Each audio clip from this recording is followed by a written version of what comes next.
Hello friends, welcome to my new mini blog. Song मैंने आज सकाल सकाल बहुत जल्दी दांत घषा पड़ा कारण आपण मैंने जानते हैं धान कटा सीजन चलती से आज आम धान पिठा हम माने बिड़ा पिठा हम मुझे जल्दी जल्दी दांत घषी खायापी बसीगली बिड़ा पिठा हम मैंने काम अधिका आज से जल्दी जल्दी खाईदे।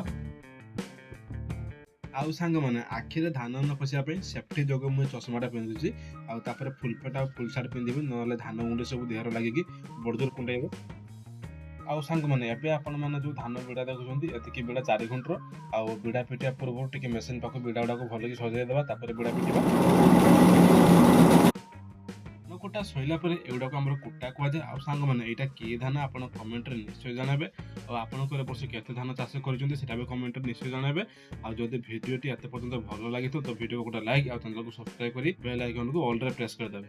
मैंने तो जानते हैं एवं पतुली पकड़ा हलिया कि बड़द किसी ना से 22 इंचिया साइकेल कम चलैदेली।